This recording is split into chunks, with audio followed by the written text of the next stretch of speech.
یہ کہانی ہمیں ایک چھوٹے مگر پرسکون گاؤں نورپور میں لے جاتی ہے جہاں ایک چراغ جلتا ہے۔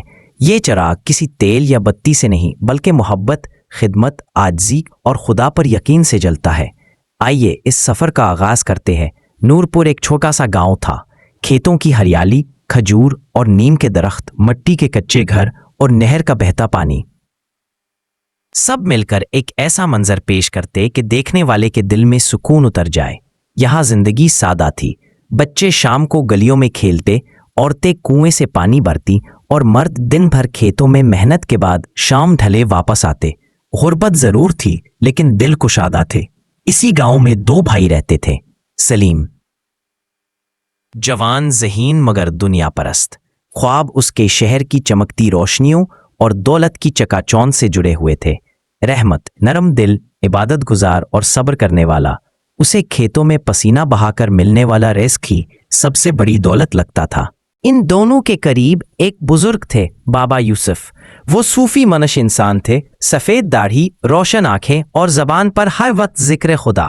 گاؤں کے لوگ ان کے پاس دل کا بوجھ ہلکا کرنے آتے اور وہ اکثر کہتے، دنیا کی دولت خزانہ نہیں، دل کا سکون سب سے بڑا سرمایہ ہے۔ ایک دن سلیم شہر سے واپس آیا۔ اس کی آنکھوں میں چمک تھی، جیسے اس نے کوئی خزانہ پا لیا ہو۔ وہ گاؤں والوں کو جمع کر کے بولا، شہر میں تجارت کے بے شمار مواقع ہیں۔ اگر ہم زمین بیچ کر شہر جائیں تو دولت ہی دولت کمائیں گے۔ کھیتوں میں پسینہ بہانے سے بہتر ہے کہ سونے کے سکے بہائے جائیں۔ رحمت خاموشی سے سنتا رہا اور پھر نرمی سے بولا، بھائی، زمین ہماری پہچان ہے، ہمارے باپ دادا کی نشانی ہے۔ دولت آتی جاتی ہے لیکن رزق کی جڑیں یہی کھیتوں میں ہیں۔ لیکن سلیم کے دل میں لالچ کا بیج اگ چکا تھا۔ اس نے کئی گاؤں والوں کو بھی بہلانا شروع کیا کہ زمین بیچ کر دولت کمائیں۔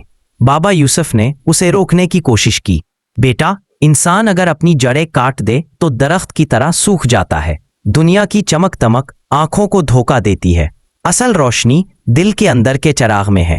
مگر سلیم نے ان کی بات کو پرانی صوفیانہ کہانیاں کہہ کر نظر انداز کر دیا۔ کچھ مہینوں بعد سلیم نے اپنی زمین بیچ دی اور شہر روانہ ہو گیا۔ شروع میں قسمت اس کے ساتھ تھی۔ وہ تجارت میں کامیاب ہوا، روپے پیسے آنے لگے، لوگ اسے عزت دینے لگے۔ سلیم نے شہر میں شاندار مکان بنایا، مہنگے کپڑے پہنے اور غرور سے گاؤں والوں کو خط لکھا کہ میں کامیاب ہو گیا ہوں۔ رحمت نے خط پڑھ کر آہ بھری اور دل ہی دل میں دعا کی، یا اللہ میرے بھائی کو غرور سے بچا۔ وقت گزرا اور آزمائش شروع ہوئی۔ جن لوگوں نے سلیم کے ساتھ تجارت کی تھی وہ دھوکے باز نکلے۔ انہوں نے اس کا سرمایہ ہتھیا لیا، قرضے بڑھنے لگے۔ وہ دوست جو کل تک تعریفیں کرتے تھے آج من موڑنے لگے۔ شہر کی چمکتی روشنیوں میں وہ تنہا ہو گیا، نہ دولت بچی نہ عزت۔ دن کے اجالے میں بھی اس کا دل اندھیروں میں ڈوبا رہتا۔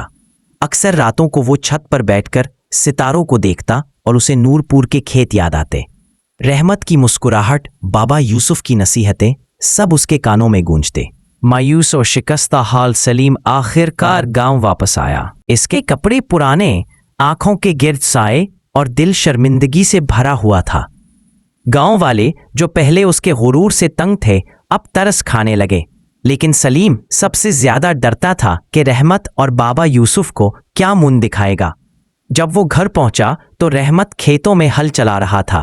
اس نے بھائی کو دیکھا، دوڑا اور گلے لگا لیا۔ آنکھوں سے آنسو بہہ نکلے۔ بھائی، تم آ گئے، یہ گھر تمہارے بغیر ادھورا تھا۔ سلیم رو پڑا، میں نے سب کچھ کھو دیا ہے، زمین، دولت، عزت، سب ختم۔ رحمت نے اس کے سر پر ہاتھ رکھا۔ نہیں بھائی، تم کچھ نہیں کھوئے، اگر دل میں توبہ ہے تو سب کچھ دوبارہ مل سکتا ہے۔ اسی شام دونوں بابا یوسف کے پاس گئے۔ سلیم نے روتے ہوئے اپنا حال سنایا۔ بابا یوسف نے خاموشی سے سنا اور پھر فرمایا، بیٹا، یہ دنیا ایک سوداگار کی طرح ہے، جو وقت، نیت اور ایمان کو بیچ دیتا ہے وہ ہمیشہ خسارے میں رہتا ہے، مگر جو صبر، شکر اور محبت کے چراغ جلائے رکھتا ہے وہ کبھی محروم نہیں رہتا۔ انہوں نے سلیم کو نصیحت کی کہ دوبارہ کھیتوں میں محنت کرے، یتیموں اور مسکینوں کی خدمت کرے اور غرور کو دل سے نکال دے۔ پھر انہوں نے ایک چراغ جلایا اور کہا، یہ چراغ وفا ہے، جب تم محبت اور خدمت کرو گے تو یہ چراغ تمہارے دلوں میں جلتا رہے گا، لیکن اگر غرور اور لالچ آ گیا تو یہ بجھ جائے گا۔ سلیم نے اپنی زندگی بدل دی۔